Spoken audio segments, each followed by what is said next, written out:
ਅਗਲੀ ਜਿਹੜੀ ਖਬਰ ਆ ਉਹ ਇਸ ਟਾਈਮ ਲੈਬਨਾਨ ਤੋਂ ਆ ਰਹੀ ਹੈ। ਲੈਬਨਾਨ ਨੇ ਇਹ ਦਾਅਵਾ ਕੀਤਾ ਹੈ ਕਿ ਈਸਟਰਨ ਬੈਕਾ ਜਿਹੜਾ ਇਲਾਕਾ, ਬੈਕਾ ਵੈਲੀ ਦਾ ਇਲਾਕਾ, ਉੱਥੇ ਇਜ਼ਰਾਈਲ ਵੱਲੋਂ ਕੀਤੇ ਗਏ ਹਮਲਿਆਂ ਦੇ ਵਿੱਚ ਜਿਹੜੇ 60 ਲੋਕਾਂ ਦੀ ਜਿਹੜੀ ਜਾਨ ਆ ਉਹ ਚਲੀ ਗਈ ਹੈ।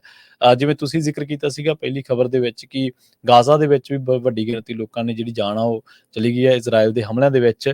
ਉਸ ਤੋਂ ਬਾਅਦ ਦੱਸਿਆ ਗਿਆ ਹੈ ਕਿ ਇਹਨਾਂ ਦੇ ਵਿੱਚ ਜਿਹੜੇ 16 ਇਲਾਕੇ ਨੇ ਜਿਨ੍ਹਾਂ ਨੂੰ ਨਿਸ਼ਾਨਾ ਬਣਾਇਆ ਗਿਆ ਬਾਲਬੈਕ ਰੀਜਨ ਦੇ ਵਿੱਚ, ਉਸ ਇਲਾਕੇ ਦੇ ਵਿੱਚ, ਉਸ ਖੇਤਰ ਦੇ ਵਿੱਚ। ਮਿਨਿਸਟਰੀ ਜਿਹੜੀ ਆ ਉਹਨੇ ਦੱਸਿਆ ਕਿ 60 ਜਿਹੜੇ 58 ਜਿਹੜੇ ਲੋਕ ਨੇ ਉਹ ਜ਼ਖਮੀ ਵੀ ਦੱਸੇ ਗਏ ਨੇ, ਤੇ ਜਿਹੜੇ ਮਾਰੇ ਗਏ ਨੇ 60 ਉਹਨਾਂ ਦੇ ਵਿੱਚ ਛੋਟੇ-ਛੋਟੇ ਬੱਚੇ ਵੀ ਜਿਹੜੇ ਨੇ ਉਹ ਸ਼ਾਮਲ ਦੱਸੇ ਗਏ ਨੇ। ਇਜ਼ਰਾਈਲੀ ਮਿਲਟਰੀ ਨੇ ਹਾਲੇ ਤੱਕ ਇਹਨੂੰ ਜਿਹੜਾ ਉਹਦੇ ਉੱਤੇ ਕਮੈਂਟ ਕਰਨ ਤੋਂ ਗੁਰੇਜ਼ ਕੀਤਾ। ਉਹਨਾਂ ਨੇ ਜਿਹੜੀਆਂ ਇਹ ਸਟ੍ਰਾਈਕ ਕੀਤੀਆਂ ਸੀਗੀਆਂ ਲੈਬਨਾਨ ਦੇ ਵਿੱਚ, ਤੇ ਪਿਛਲੇ 5 ਹਫ਼ਤਿਆਂ ਤੋਂ ਇਹਨਾਂ ਦੀਆਂ ਜਿਹੜੀਆਂ ਇਜ਼ਰਾਈਲ ਵਾਲਿਆਂ ਦੀਆਂ ਇਹ ਸਟ੍ਰਾਈਕਾਂ ਉਹ ਜਾਰੀ ਨੇ, ਤੇ ਇਹਨਾਂ ਦੇ ਵਿੱਚ ਇਹਨਾਂ ਨੇ ਵੱਡੀ ਗਿਣਤੀ ਜਿਹੜੇ ਹਿਜ਼ਬੁੱਲਾ ਆਪਰੇਟਿਵਸ ਨੇ ਤੇ ਇਨਫਰਾਸਟ੍ਰਕਚਰ ਆ ਉਹਨਾਂ ਦਾ, ਜਾਂ ਉਹਨਾਂ ਦੇ ਜਿਹੜੇ ਹਥਿਆਰਾਂ ਦੇ ਜ਼ਖੀਰੇ ਨੇ ਉਹਨਾਂ ਨੂੰ ਨਿਸ਼ਾਨਾ ਬਣਾਇਆ, ਇਜ਼ਰਾਈਲ ਦਾ ਇਹ ਕਹਿਣਾ ਹੈ।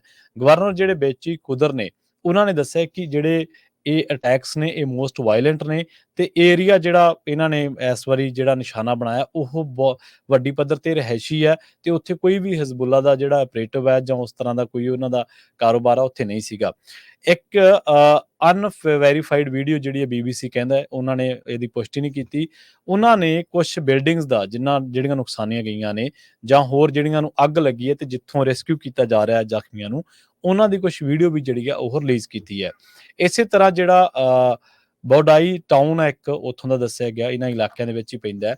ਉੱਥੇ ਵੱਡੀ ਗਿਣਤੀ ਜਿਹੜੇ ਲੋਕ ਨੇ ਉਹ ਵੀ ਇਜ਼ਰਾਈਲੀ ਹਮਲਿਆਂ ਦੇ ਵਿੱਚ ਜ਼ਖਮੀ ਦੱਸੇ ਗਏ ਨੇ। ਜਿਹੜਾ ਸਿਵਲ ਡਿਫੈਂਸ ਕ੍ਰਿਊ ਹੈ ਜਿਹੜਾ ਕਿ ਮੀਡੀਆ ਦੇ ਨਾਲ ਜਦੋਂ ਗੱਲਬਾਤ ਕਰ ਰਿਹਾ ਸੀਗਾ, ਉਹ ਕਹਿੰਦੇ ਕਿ 4 ਬਿਲਡਿੰਗਸ ਇਹਨਾਂ ਇਲਾਕਿਆਂ ਦੇ ਵਿੱਚ ਅਜਿਹੀਆਂ ਨੇ ਇਜ਼ਰਾਈਲੀ ਹਮਲਿਆਂ ਤੋਂ ਬਾਅਦ ਜਿਨ੍ਹਾਂ ਨੂੰ ਭਿਆਨਕ ਅੱਗ ਲੱਗ ਗਈ ਸੀਗੀ। ਇਸੇ ਤਰ੍ਹਾਂ ਅਲ ਅਕਾ ਜਿਹੜਾ ਇਲਾਕਾ ਇਸੇ ਸ਼ਹਿਰ ਦਾ ਇੱਕ ਹਿੱਸਾ ਹੈ, ਉੱਥੇ ਵੀ 16 ਲੋਕ ਮਾਰੇ ਗਏ ਨੇ, ਉੱਥੇ ਜਿਹੜੇ ਕਿ ਇੱਕੋ ਪਰਿਵਾਰ ਦੇ ਸੀਗੇ ਇਜ਼ਰਾਈਲੀ ਹਮਲਿਆਂ ਦੇ ਵਿੱਚ। ਦੱਸਿਆ ਜਾ ਰਿਹਾ ਹੈ ਕਿ ਕੁਛ ਦਿਨਾਂ ਦੇ ਵਿੱਚ, ਪਿਛਲੇ ਕੁਛ ਘੰਟਿਆਂ ਦੇ ਵਿੱਚ ਇਜ਼ਰਾਈਲ ਨੇ ਇਹਨਾਂ ਇਲਾਕਿਆਂ ਦੇ ਵਿੱਚ ਹਮਲੇ ਜਿਹੜੇ ਨੇ ਉਹ ਤੇਜ਼ ਕੀਤੇ ਨੇ। 8 ਅਕਤੂਬਰ 2023 ਨੂੰ ਇਹ ਜਿਹੜੀ ਵਾਰ ਆ ਉਹ ਸ਼ੁਰੂ ਹੋ ਚੁੱਕੀ ਸੀ ਫਿਲਸਤੀਨ ਦੇ ਨਾਲ।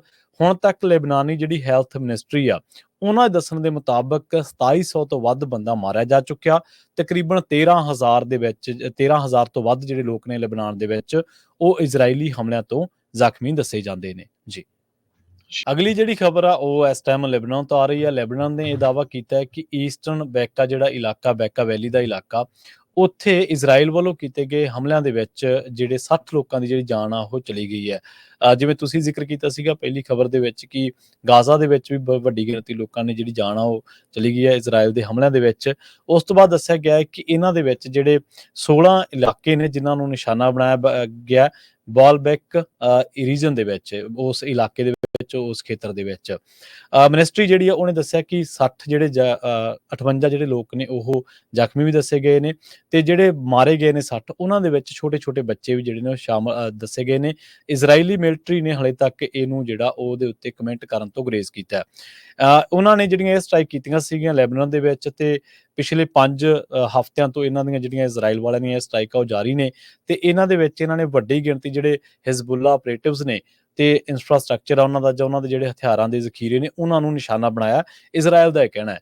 ਗਵਰਨਰ ਜਿਹੜੇ ਬੇਚੀ ਕੁਦਰ ਨੇ ਉਹਨਾਂ ਨੇ ਦੱਸਿਆ ਕਿ ਜਿਹੜੇ ਇਹ ਅਟੈਕਸ ਨੇ ਇਹ ਮੋਸਟ ਵਾਇਲੈਂਟ ਨੇ, ਤੇ ਏਰੀਆ ਜਿਹੜਾ ਇਹਨਾਂ ਨੇ ਇਸ ਵਾਰੀ ਜਿਹੜਾ ਨਿਸ਼ਾਨਾ ਬਣਾਇਆ ਉਹ ਵੱਡੀ ਪੱਧਰ ਤੇ ਰਿਹਾਇਸ਼ੀ ਹੈ, ਤੇ ਉੱਥੇ ਕੋਈ ਵੀ ਹਿਜ਼ਬੁੱਲਾ ਦਾ ਜਿਹੜਾ ਆਪਰੇਟਿਵ ਹੈ ਜਾਂ ਉਸ ਤਰ੍ਹਾਂ ਦਾ ਕੋਈ ਉਹਨਾਂ ਦਾ ਕਾਰੋਬਾਰ ਆ ਉੱਥੇ ਨਹੀਂ ਸੀਗਾ। ਇੱਕ ਅਨਵੈਰੀਫਾਈਡ ਵੀਡੀਓ ਜਿਹੜੀ ਹੈ BBC ਕਹਿੰਦਾ ਹੈ, ਉਹਨਾਂ ਨੇ ਇਹਦੀ ਪੁਸ਼ਟੀ ਨਹੀਂ ਕੀਤੀ। ਉਹਨਾਂ ਨੇ ਕੁਛ ਬਿਲਡਿੰਗਸ ਦਾ ਜਿਹੜੀਆਂ ਨੁਕਸਾਨੀਆਂ ਗਈਆਂ ਨੇ ਜਾਂ ਹੋਰ ਜਿਹੜੀਆਂ ਨੂੰ ਅੱਗ ਲੱਗੀ ਹੈ ਤੇ ਜਿੱਥੋਂ ਰੈਸਕਿਊ ਕੀਤਾ ਜਾ ਰਿਹਾ ਜ਼ਖਮੀਆਂ ਨੂੰ, ਉਹਨਾਂ ਦੀ ਕੁਛ ਵੀਡੀਓ ਵੀ ਜਿਹੜੀ ਆ ਉਹ ਰਿਲੀਜ਼ ਕੀਤੀ ਹੈ। ਇਸੇ ਤਰ੍ਹਾਂ ਜਿਹੜਾ ਬੌਡਾਈ ਟਾਊਨ ਹੈ ਇੱਕ, ਉੱਥੋਂ ਦਾ ਦੱਸਿਆ ਗਿਆ, ਇਹਨਾਂ ਇਲਾਕਿਆਂ ਦੇ ਵਿੱਚ ਹੀ ਪੈਂਦਾ ਹੈ। ਉੱਥੇ ਵੱਡੀ ਗਿਣਤੀ ਜਿਹੜੇ ਲੋਕ ਨੇ ਉਹ ਵੀ ਇਜ਼ਰਾਈਲੀ ਹਮਲਿਆਂ ਦੇ ਵਿੱਚ ਜ਼ਖਮੀ ਦੱਸੇ ਗਏ ਨੇ। ਜਿਹੜਾ ਸਿਵਲ ਡਿਫੈਂਸ ਕ੍ਰਿਊ ਹੈ ਜਿਹੜਾ ਕਿ ਮੀਡੀਆ ਦੇ ਨਾਲ ਜਦੋਂ ਗੱਲਬਾਤ ਕਰ ਰਿਹਾ ਸੀਗਾ, ਉਹ ਕਹਿੰਦੇ ਕਿ 4 ਬਿਲਡਿੰਗਸ ਇਹਨਾਂ ਇਲਾਕਿਆਂ ਦੇ ਵਿੱਚ ਅਜਿਹੀਆਂ ਨੇ ਇਜ਼ਰਾਈਲੀ ਹਮਲਿਆਂ ਤੋਂ ਬਾਅਦ ਜਿਨ੍ਹਾਂ ਨੂੰ ਭਿਆਨਕ ਅੱਗ ਲੱਗ ਗਈ ਸੀਗੀ। ਇਸੇ ਤਰ੍ਹਾਂ ਅਲ ਅਕਾ ਜਿਹੜਾ ਇਲਾਕਾ ਇਸੇ ਸ਼ਹਿਰ ਦਾ ਇੱਕ ਹਿੱਸਾ ਹੈ, ਉੱਥੇ ਵੀ 16 ਲੋਕ ਮਾਰੇ ਗਏ ਨੇ, ਉੱਥੇ ਜਿਹੜੇ ਕਿ ਇੱਕੋ ਪਰਿਵਾਰ ਦੇ ਸੀਗੇ ਇਜ਼ਰਾਈਲੀ ਹਮਲਿਆਂ ਦੇ ਵਿੱਚ। ਦੱਸਿਆ ਜਾ ਰਿਹਾ ਹੈ ਕਿ ਕੁਛ ਦਿਨਾਂ ਦੇ ਵਿੱਚ, ਪਿਛਲੇ ਕੁਛ ਘੰਟਿਆਂ ਦੇ ਵਿੱਚ ਇਜ਼ਰਾਈਲ ਨੇ ਇਹਨਾਂ ਇਲਾਕਿਆਂ ਦੇ ਵਿੱਚ ਹਮਲੇ ਜਿਹੜੇ ਨੇ ਉਹ ਤੇਜ਼ ਕੀਤੇ ਨੇ। 8 ਅਕਤੂਬਰ 2023 ਨੂੰ ਇਹ ਜਿਹੜੀ ਵਾਰ ਆ ਉਹ ਸ਼ੁਰੂ ਹੋ ਚੁੱਕੀ ਸੀ ਫਿਲਸਤੀਨ ਦੇ ਨਾਲ। ਹੁਣ ਤੱਕ ਲੈਬਨਾਨੀ ਜਿਹੜੀ ਹੈਲਥ ਮਿਨਿਸਟਰੀ ਆ, ਉਹਨਾਂ ਦੇ ਦੱਸਣ ਦੇ ਮੁਤਾਬਕ 2700 ਤੋਂ ਵੱਧ ਬੰਦਾ ਮਾਰਿਆ ਜਾ ਚੁੱਕਿਆ। ਤਕਰੀਬਨ 13,000 ਦੇ ਵਿੱਚ 13,000 ਤੋਂ ਵੱਧ ਜਿਹੜੇ ਲੋਕ ਨੇ ਲੈਬਨਾਨ ਦੇ ਵਿੱਚ, ਉਹ ਇਜ਼ਰਾਈਲੀ ਹਮਲਿਆਂ ਤੋਂ ਜ਼ਖਮੀ ਦੱਸੇ ਜਾਂਦੇ ਨੇ। ਜੀ।